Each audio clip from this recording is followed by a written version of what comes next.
Այս տարվա Երևանյան TEDx Kids-ին ներկայացել էր որպես աջակցող խմբի անդամ։ Ու հենց այդ պահին էլ իմացա, որ հնարավորություն է տրվում մասնակցել բաց խոսափողին եւ 1 րոպեի ընթացքում ներկայացնել ինձ հուզող թեման։ Ես խոսեցի աշխարհը գունավորելու մեր բաց թողած հնարավորության մասին։ Նախքան բեմ դուրս գալս, մի քանի րոպե կանգնած էի կուլիսներում, ու ինչքան մոտենում էր իմ բեմ դուրս գալու հերթը, այդքան տագնապս ավելանում էր։ Այնքան էի հուզված, որ արդեն մոռացել էի, թե ինչ եմ խոսելու։ Եվ մտածեցի, հաղորդավարը թող խոսի, ներկայացնի, իսկ երբ ինձ կկանչի բեմ, ես էլ այստեղ չեմ լինի։ Հա, հենց այդպես է կենեմ, կարևորը փախնիմ ստեղից ինչքան հնարավոր է հեռու։ Մտածեցի, գլուխս վերև բարձրացրի, որ հեռանամ, մեկ էլ ինչ։ Հաղորդավարն ինձ է նայում ու բեմ է կանչում։ Մտածեցի, ստիպված բարձրացա բեմ, վերցրի խոսափողը, ժպտացի ու սկսեցի, բայց թե ինչ չեմ հիշում։ Միայն հիշում եմ, որ արագ-արագ խոսում էի, որ ամբողջ գլխումս կուտակվածը հասնեմ ասել այդ 1 րոպեի ընթացքում։ Եվ ահա վերջացավ իմ ժամանակը։ Ես իջա բեմից, ինձանից գոհ գնում էի ընկերներիս մոտ եւ մոռացա ողջ եղածը, եւ հուզմունքս, եւ տագնապս։ Միջոցառումից դուրս գալուց մի մարդ դիպավ ուսիս։ Ես շրջվեցի, նա ինձ ողջունեց, ասաց, որ ելույթը շատ ստացված էր, ու որ ես շատ անկեղծ էի։ Այստեղ հասկացա, որ խոսքս, թեկուզ 1 րոպեվա խոսքս հասել է հանդիսատեսին, եւ որ իմ ստացված ելույթի գրավականը անկեղծությունն է։ Ճիշտ է, իմ փորձը զիջում է ականավոր մարդկանց փորձին, սակայն հավատացեք, միայն իմ դեպքում չէ։ Ականավոր խոսնակներից շատերը նույնպես փրկվում են հանրության առաջ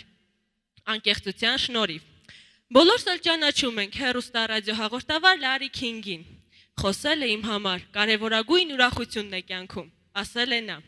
Ձեր կարծիքով ինչպես է սկսվել նրա կյանքի ամենասիրելի շրջանը։ Առաջին օրը ռադիոյի տաղավարում նա նստած չէր կարողանում խոսել։ Իրեն թվում էր, թե իր բերանը ամբողջովին լցված է բամբակով։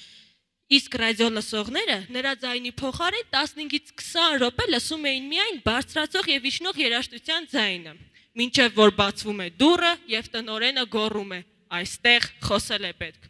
Նա հավաքվում է, իմի է բերում մտքերը ու խոսում է, անկեղծանում է ու ընդունվում է հանդիսատեսի կողմից։ Մի անգամ էլ նրան նստեցրել էին հեռուստատեսությունում, պտտվող աթոռի վրա։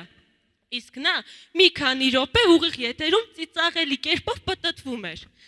Եվ երբ արդեն իմի է բերում մտքերը խոսում է, անկեղծանում է, պատմում է հեռուստադիտողին, թե ինչ էր կատարվում իր հետ այդ մի քանի րոպեի ընթացքում եւ ընդունվում է հանդիսատեսի կողմից։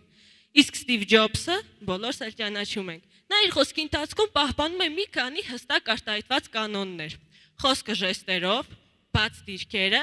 կապը հանդիսատեսի հետ եւ անկեղծությունը։ Սա Լարի Քինգը, Ստիվ Ջոբսը եւ ես։ Բայց շատերի համար հանրության առաջ հանդես գալը համարվում է վախ։ Սա սոցիալական ամենատարածված վախերից մեկն է։ Մահվան հանդեպ վախից հետո երկրորդը։ Հոգեբանների պնդմամբ այս հանրության առաջ հանդես գալու վախը ծագում է մեր մոտ դեռ մանուկ հասակից, երբ մեր ծնողները փակում են մեր բերանները։ Գեղեցիկ չէ, երբ մենք բարձր ենք խոսում, լռիր, կխոսես, երբ քեզ կհարցնենք, կամ գեղեցիկ չէ, երբ մենք խառնվում ենք մեծերի խոսակցությանը։ Եվ այս ամեն ինչը ազդում է մեր հետագա խոսքի արտահայտման վրա։ Համոզվել եմ դրանում ինքս։ Նույնիսկ դպրոցում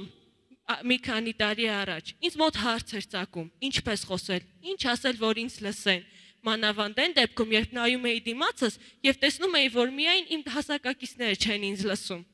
եւ որ հանդիսատեսից շատերի դեմքերին անտարբերություն է։ Իսկ մեծ բերկրանք էի ապրում, երբ իմ ելույթից հետո փոխվում էին անտարբեր հայացքներից շատերը։ Ամփոփելով ելույթս կասեմ, վախը մեր կողմից ընկալվող իրավիճակ է, որտեղ հարցականի տակ են դրվում մեր հանգստությունը եւ ապահովվածությունը։ Հավատացնում եմ, սիրելիներս, հանրության առաջ եւ հանգիստ է եւ ապահով, եթե իհարկե հանդիսատեսը զինված չէ լոլիկներով։